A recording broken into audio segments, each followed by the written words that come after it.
আসসালামু আলাইকুম। কেমন আছেন বন্ধুরা? আজকে আমাদের এসইও টিউটোরিয়ালের ৫ম পার্ট। আর আজকের টিউটোরিয়ালের বিষয়টি হলো টাইপস অফ ওয়েবসাইটস। আমরা যারা এসইও করব, এসইও করার জন্যে আমরা তো প্রথমত ওয়েবসাইট বেসিক ওয়েবসাইটকেই এসইও করব, তাই তো? তাহলে আমাদেরকে জানতে হবে ওয়েবসাইট কত রকমের হতে পারে। এখন অনেকেই আছেন যারা এক্সপার্ট আমার ভিডিওগুলো দেখছেন, তাদের কাছে হয়তো এটা বিরক্তিকর হতে পারে, কিন্তু যারা একদম বিগিনার তাদের জন্য এটা খুবই ইনফরমেটিভ এবং খুবই গুরুত্বপূর্ণ এই টিউটোরিয়ালটি। আর যারা এখনো আমার চ্যানেলে নতুন, তারা এখনই সাবস্ক্রাইব করুন এবং হিট দ্য বেল বাটন, যেন আমার ভিডিওগুলো আপনারা আপনাদের ওখানে ইউটিউবে দেখতে পারেন। তাহলে আজকের ভিডিওটি হলো টাইপস অফ ওয়েবসাইটস। কত রকমের ওয়েবসাইট নিয়ে আমরা কাজ করতে পারি বা কত রকমের ওয়েবসাইট আছে আমরা সেই বিষয়টা জানব। আমি টিউটোরিয়ালটি বড় করব না, আমি শর্ট টাইমের মধ্যে আপনাদেরকে বুঝাই দিব কত রকমের ওয়েবসাইট হইতে পারে। প্রথমত দেখেন ইনফরমেটিভ ওয়েবসাইট। কিছু কিছু ওয়েবসাইট আছে সেগুলো হচ্ছে শুধুমাত্রই তথ্য সমৃদ্ধ ওয়েবসাইট, প্রতিনিয়ত তারা বিভিন্ন আপডেটগুলো নিয়ে আসে, এগুলো হচ্ছে ইনফরমেটিভ ওয়েবসাইটস। আবার দ্বিতীয়টি হলো দেখেন অ্যাফিলিয়েট ওয়েবসাইট। অ্যাফিলিয়েট ওয়েবসাইট কি? আমরা সবাই জানি অ্যামাজন একটি জায়ান্ট ই কমার্স ওয়েবসাইট, কিন্তু অ্যামাজনের কিন্তু নিজস্ব কোনো প্রোডাক্টস নেই। অ্যামাজন বিভিন্ন কোম্পানির প্রোডাক্টগুলো তাদের ওয়েবসাইটে অ্যাডভার্টাইজমেন্টের মাধ্যমে সেল করে থাকে। আবার অ্যামাজন মাঝে মধ্যে অফার দিয়ে থাকে। আপনি যদি অ্যামাজনের জন্য কাজ করতে চান তাহলে অ্যামাজন আপনাকে একটা লিংক দিবে। ওই লিংকটা আপনি আপনার ওয়েবসাইটে ব্যবহার করতে পারেন এবং আপনার ওয়েবসাইটের থ্রুতে কেউ যদি আপনার ওয়েবসাইটে ক্রয় করে, মানে বিষয়টা হলো, আমি আবার ক্লিয়ার করে বলছি, অ্যামাজনের লিংকটা আপনি আপনার ওয়েবসাইটে রাখলেন, আপনার ওয়েবসাইটের থ্রুতে কেউ যদি ওই লিংকে গিয়ে বাই করে তাহলে অ্যামাজন আপনাকে একটা কমিশন দিবে। এটা হচ্ছে অ্যাফিলিয়েট।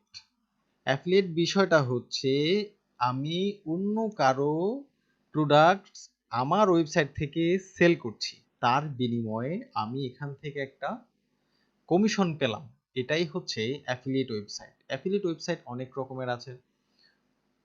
অ্যামাজন, আলিবাবা বা ই কমার্স সাইটগুলোই মূলত অ্যাফিলিয়েট দিয়ে থাকে। ৩ নম্বরে দেখুন ডাইরেক্টরি ওয়েবসাইট। এই ডাইরেক্টরি ওয়েবসাইটগুলো হচ্ছে যেখানে অনেক রকমের information, business information, product information, এই জিনিসগুলো থাকে। যেমন আমরা yelp.com কে চিনি। আমি কিন্তু এখানে ভিডিওটা বড় হয়ে যাবে বলে আমি কিন্তু দেখাচ্ছি না, জাস্ট আমি আপনাদেরকে শর্ট হিন্টস এর মাধ্যমে বিষয়গুলো ক্লিয়ার করছি। ডাইরেক্টরি হলো যেখানে কোনো তথ্য থাকে, যেখানে কোনো তথ্য সংরক্ষিত থাকে। যেমন কোনো বিজনেস yelp.com, এখানে আপনি বিভিন্ন রেস্টুরেন্টের লিস্ট পেয়ে যাবেন, তাহলে এটা বিজনেস ডাইরেক্টরি। সেম আপনি কোনো কোনো ওয়েবসাইট আপনার ওই দেশের মোবাইল নাম্বারগুলোর একটা ডাইরেক্টরি করে, মোবাইল কোম্পানির একটা ডাইরেক্টরি করে, এই জিনিস যেখানে বিভিন্ন তথ্যগুলো সেভ থাকে। Bookmarking website. বুকমার্কিং ওয়েবসাইটগুলো হইলো, আমরা অনেক সময় যখন আমরা ক্রোম ব্রাউজ ইউজ করি আমরা এখানে বুকমার্ক করে রাখি বা সেভ করে রাখি। এই বুকমার্কিং ওয়েবসাইটগুলো হচ্ছে আপনি আপনার কোনো তথ্য ওই সাইটে সেভ করে রাখতে পারবেন, যেটার মাধ্যমে ওটার থ্রুতে কিন্তু বিভিন্ন সময় ট্রাফিক আসে। এরপর দেখেন সোশ্যাল ওয়েবসাইট। সোশ্যাল ওয়েবসাইটটা হলো যেমন ফেসবুক, পিন্টারেস্ট, টুইটার, লিঙ্কডইন, এই জিনিসগুলো হলো সোশ্যাল ওয়েবসাইট। সামাজিকভাবে একজন আরেকজনের সাথে কানেক্টেড হওয়া, এই জিনিসগুলো হলো social website. Audio website. Audio ওয়েবসাইটগুলো হলো যেখানে আমরা অনেক সময় মিউজিক ভিডিও ডাউনলোড করি, ওটা কিন্তু অডিও ওয়েবসাইট। যেখানে অডিওগুলো থাকে আমরা ওখান থেকে এগুলোকে ডাউনলোড করে নিয়ে আসি। ভিডিও ওয়েবসাইটও সেম, যেখানে আমরা ধরেন মিউজিক, ভিডিও, মুভিজ আমরা ডাউনলোড করে থাকি, ওইগুলো হচ্ছে video website. News website bbc.com, তারপরে দ্য ডেইলি স্টার, প্রথম আলো, এই জিনিসগুলো হচ্ছে নিউজ ওয়েবসাইট। আরেকটি হলো দেখেন ফোরাম। ফোরামটি হলো ধরেন ডাক্তারদের একটা ফোরাম থাকে, ইঞ্জিনিয়ারদের একটা ফোরাম থাকে, লেখকদের একটা ফোরাম থাকে, আলাদা আলাদা ফোরাম থাকে। এই জিনিসগুলা ওই ফোরামে শুধু ওরাই ওদের ওই সাবজেক্টটা নিয়ে আলোচনা করে থাকে, ওটাই হচ্ছে ফোরাম সাইট। আরেকটি হলো ব্লগ সাইট। যেমন আমরা সচরাচর ব্লগ সাইট কোনগুলো হয়ে থাকে, আমি জাস্ট একটা হিন্টস দিচ্ছি আপনাদেরকে একটা বিষয়। এখন মোটামুটি প্রত্যেকটা ওয়েবসাইটের একটা ব্লগ পেজ থাকে।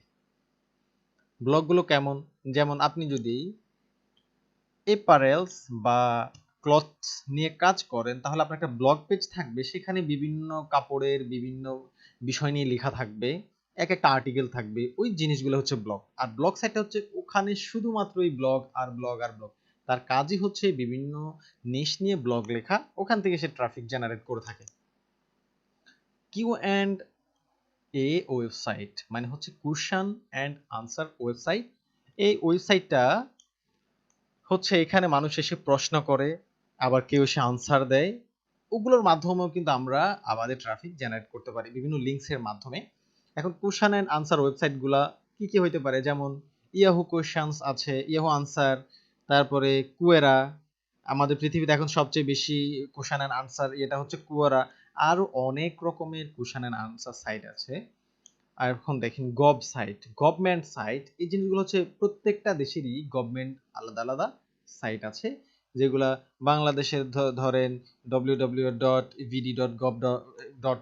এই জিনিসগুলা, এই গভর্নমেন্ট সাইটগুলা, প্রত্যেকটা দেশে গভর্নমেন্ট সাইট আছে, ওই জিনিসগুলা তাদের সরকারি সাইট হয়ে থাকে।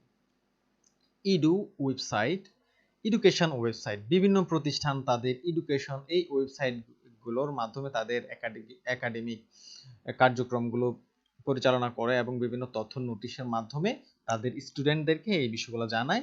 তাহলে গভর্নমেন্টটা হইলো আপনার সরকারি site, education site, edu site, যেখানে পাঠ্যক্রম পরিচালনা হয় বা ওই রকমের সাইট। আর সর্বশেষ যেটা সেটা হলো ওয়েব 2.0। এই ওয়েব 2.0টা হচ্ছে সম্পূর্ণ একটা ফ্রি সাইট থাকবে, যেমন wordpress.org। ওখানে গিয়ে আপনি আপনার জন্য একটা ফ্রি ওয়েবসাইট করতে পারবেন, যেটাতে আপনি মানে হুবহু ওয়েবসাইটের মতো থাকবে, তবে আপনার ইউআরএলটা কিন্তু কাস্টম হবে না।